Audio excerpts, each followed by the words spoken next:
नमस्कार, बहुत बहुत स्वागत है आपका। आप देख रहे हैं एबी न्यूज़ में आपका दोस्त जितेंद्र। प्रारंभ करेंगे कार्यक्रम को, लेकिन पहले मुख्य समाचार। आईटीबीपी जवानों से भरी बस पलटी, ऋषिकेश चंबा हाईवे पर हादसा। जम्मू कश्मीर चुनाव ड्यूटी से लौट रहे थे। इसराइल ने हिजबुल्ला का खुफिया मुख्यालय उड़ाया। लेबनान पर भीषण हमले से 250 लोगों की मौत। नालागढ़ के लोगों का फूटा गुस्सा, लगे प्रशासन के खिलाफ मुर्दाबाद के नारे। एसपी बदी एस भारता से पूछे गए सवालों पर छोड़कर भागी। जम्मू कश्मीर में किसकी बनेगी सरकार, जाने पिछला एग्जिट पोल कितना था स्टिक। सौरभ भारद्वाज ने पकड़े भाजपा एमएलए के पैर। विजेंद्र गुप्ता की कार में बैठी सीएम आतिशी। मार्शल बहाली पर हाई वोल्टेज ड्रामा। इसराइल ने हिजबुल्ला के नए नेता साफीदीन को उड़ा दिया। नरसल्ला के उत्तराधिकारी का काम तमाम, सऊदी मीडिया का दावा। हाथ में राइफल और मुस्लिम देशों से एक होने की खामने की अपील पर क्या लिख रहा इजरायली मीडिया। छत्तीसगढ़ में सुरक्षा बलों को बड़ी कामयाबी, एनकाउंटर में मारे 31 नक्सली। संजौली मस्जिद की 3 मंजिलें अवैध घोषित, कोर्ट ने 2 महीने में ढहाने के दिए आदेश। टॉयलेट सीट टैक्स विवाद, जयराम सरकार ने भी जारी की थी ऐसी ही नोटिफिकेशन, उसमें क्या था। अब समाचार विस्तार से। जम्मू कश्मीर विधानसभा चुनाव ड्यूटी से लौट रही आईटीबीपी जवानों से भरी बस ताचिला के पास पलट गई। ऋषिकेश चंबा नेशनल हाईवे पर हादसा पेश आया। 7 जवान घायल हुए हैं, जबकि अन्य सभी जवान सुरक्षित हैं। बस ऋषिकेश से उत्तरकाशी की ओर जा रही थी। घायलों को इलाज के लिए अस्पताल में भर्ती करवाया गया है। हादसे के बाद हाईवे पर दोनों ओर लंबा जाम लगा। नरेंद्र नगर स्थित श्रीदेव सुमन राजकीय उप चिकित्सालय में घायलों को लाया गया, जहां पर मुख्य चिकित्सा अधीक्षक डॉक्टर अनिल नेगी के नेतृत्व में चिकित्सकों ने प्राथमिक उपचार किया।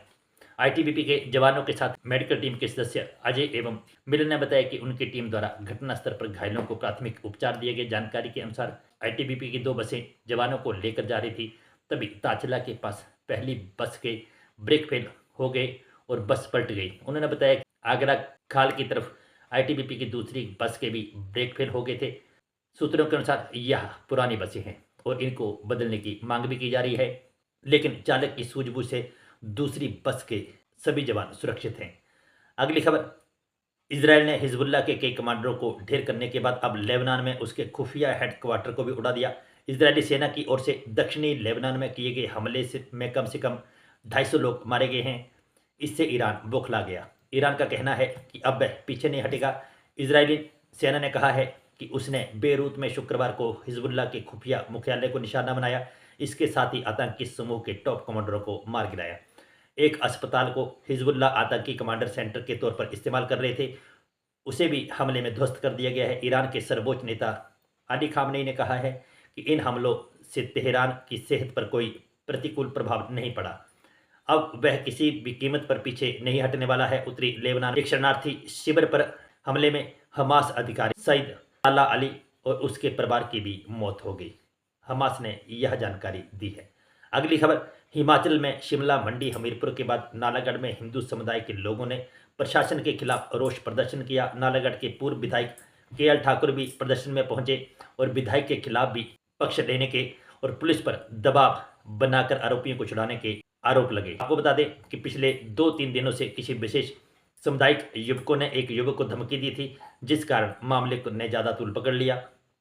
युवकों ने पुलिस में खिलाफ शिकायत दी, जिसको लेकर पुलिस ने मामला दर्ज कर लिया है, जिसको लेकर दोनों पक्षों को पुलिस थाना नालागढ़ बुलाया गया था। शिकायतकर्ता ने आरोपितों पर आरोप लगाया कि पुलिस के आला अधिकारियों के सामने उन्हें जान से मारने की धमकी दी गई और देखने की भी बात कही गई, जिसको लेकर मामला गर्मा गया, जिसको लेकर आज प्रदर्शन किया गया और करीब 5 घंटे तक प्रदर्शनकारी एसपी बदी के द्वारा 1 सप्ताह के अंदर निष्पक्ष कार्रवाई की मांग कर रहे थे।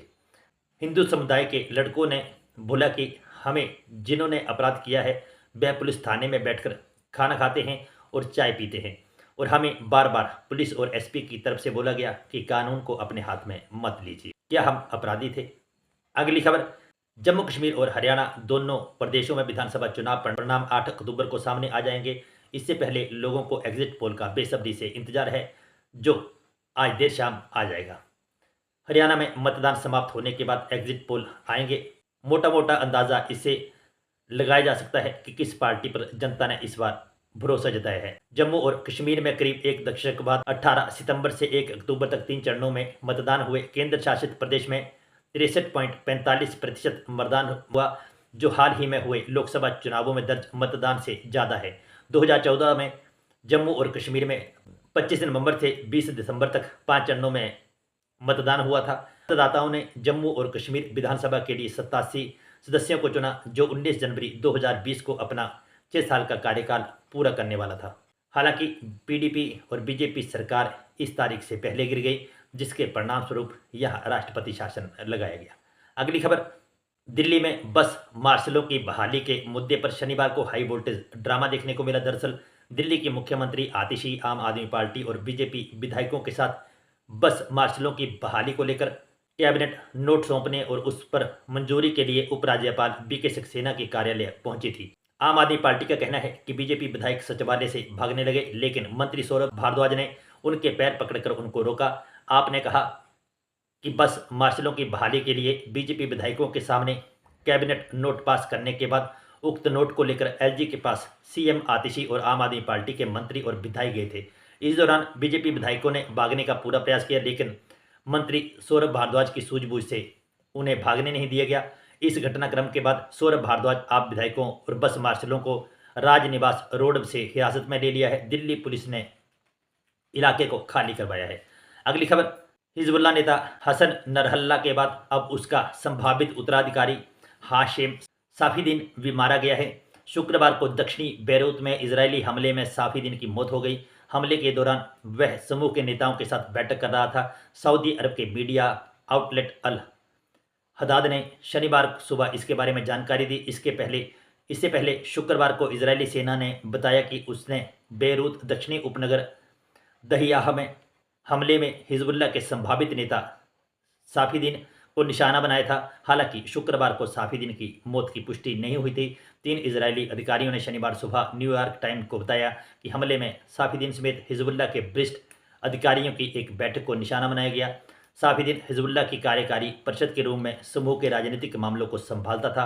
वह जिहाद काउंसिल में भी था, जो समूह के सैन्य अभियानों का प्रबंध करती है। मारे गए नेता हसन नसरल्लाह का ममेरा भाई था और उसे संगठन के अगले नेता के रूप में देखा जा रहा था। अगली खबर, ईरान के सर्वोच्च नेता अयतुल्ला अली खामनेई करीब 5 साल में पहली बार जुम्मे की नमाज के दिन सार्वजनिक तौर पर उपस्थित हुए। इस दौरान उन्होंने धार्मिक उपदेश भी दिए और इजराइल, अमेरिका समेत कई यूरोपीय देशों पर तीखे शब्दों में हमला किया। खामनेई की यह सार्वजनिक मौजूदगी इसलिए खास है क्योंकि इजराइल और ईरान के बीच बड़े तनाव के माहौल में उनके भूमिगत हो जाने की अटकलें भी लगाई जा रही थी। इन अटकलों के पीछे बड़ी वजह कुछ दिनों के अंदर ही हमास और हिजबुल्लाह के कई वरिष्ठ नेताओं और कमांडरों की हत्या भी है। ईरान इसके लिए इजराइल को दोषी ठहराता है और इसी का बदला लेने के लिए उसने इजराइल पर मिसाइल दागी थी। शुक्रवार को अयतुल्ला अली खामनेई की सार्वजनिक मौजूदगी ने उनके गुप्त ठिकानों पर चले जाने की अफवाहों पर विराम लगा दिया। इससे पहले अयतुल्ला अली खामनेई ने साल 2020 में जुम्मे की नमाज में संबोधन दिया था। उस वक्त अमेरिका में ईरानी रिवॉल्यूशनरी गार्ड्स कोर के जनरल कासिम सुलेमानी की हत्या हुई थी। उससे पहले खामनेई ने साल 2012 में इस तरह का सार्वजनिक संबोधन दिया था। अगली खबर, नगर निगम आयुक्त ने शिमला की संजौली मस्जिद के उस हिस्से को हटाने की अनुमति दे दी है जिसे खुद ही मस्जिद कमेटी ने आगे आकर हटाने की पेशकश की थी। इसके लिए 2 महीने का समय दिया गया है। नगर निगम के आयुक्त भूपेंद्र अत्री ने कहा है कि मस्जिद के 3 फ्लोर को हटाने का काम वक्फ बोर्ड की देखरेख में होगा। आयुक्त ने कहा कि मस्जिद की दूसरी, तीसरी और चौथी मंजिल को हटाए जाने की अनुमति दी जाती है। मस्जिद के शेष हिस्से की सुनवाई 21 दिसंबर 2024 को होगी। आपको बता दें कि कोर्ट ने दूसरा, तीसरा और चौथा फ्लोर हटाने की अनुमति दी है। कोर्ट ने कहा है कि अवैध हिस्से को 2 महीने में हटाया जाए। वहीं नगर निगम आयुक्त ने इलीगल हिस्से को हटाने की अनुमति दी है। अगली खबर, हिमाचल प्रदेश में टॉयलेट सीट टैक्स जमकर बवाल मचा रहा है। अब सरकार ने बैक डेट से नोटिफिकेशन जारी करते हुए फैसला वापस ले लिया है। इस मामले में अब एक और नोटिफिकेशन सामने आई है। इसमें जयराम सरकार की भी पोल खुली है। हिमाचल प्रदेश में बीती भाजपा सरकार ने भी कुछ इसी तरह की नोटिफिकेशन हुई थी। हालांकि इसी नोटिफिकेशन में टॉयलेट का जिक्र नहीं था, लेकिन सरकार ने सीवरेज पर टैक्स लगाया था और 6 दिसंबर 2018 को राज्य की तत्कालीन सरकार ने अधिसूचना जारी की थी, जिसकी कॉपी अब सामने आई है। तत्कालीन एसीएस शहरी विकास विभाग राम सुभाग सिंह ने यह अधिसूचना जारी की थी। इसमें कहा गया था कि जिन लोगों के पास सरकार के पानी के कनेक्शन नहीं है, लेकिन वह सरकारी सीवरेज कनेक्शन का इस्तेमाल कर रहे हैं, उन्हें 200 रुपये प्रति माह शुल्क देना पड़ेगा। और इसमें हर साल 10% की बढ़ोतरी के आदेश दिए गए थे। सरकार ने इस आदेश में कहा था कि शिमला वाटर सिस्टम से पानी ना लेने वालों के लिए भी टैक्स लगाया जाएगा। इसके अलावा इसके बाहर के दायरे में भी सीवरेज शुल्क देना होगा। वहीं नोटिफिकेशन में कहा था कि शिमला शहर में पीने के पानी की दरों में हर साल 10% की बढ़ोतरी होती है। तो बंधुओं, बढ़ोतरी होगी। तो बंधुओं, ये थे आज के कुछ अहम समाचार जो हमने आपके साथ साझा की। खबरें पसंद आई हो तो लाइक और शेयर करें। जो दोस्त हमारे साथ नहीं जुड़े हैं भी हमारे यूट्यूब और फेसबुक पेज को लाइक और फॉलो भी करें। इन शब्दों के साथ मुझे दीजिए इजाजत। बने रहे अखंड भारत न्यूज़ के साथ। जय हिंद, जय भारत, जय हिमाचल।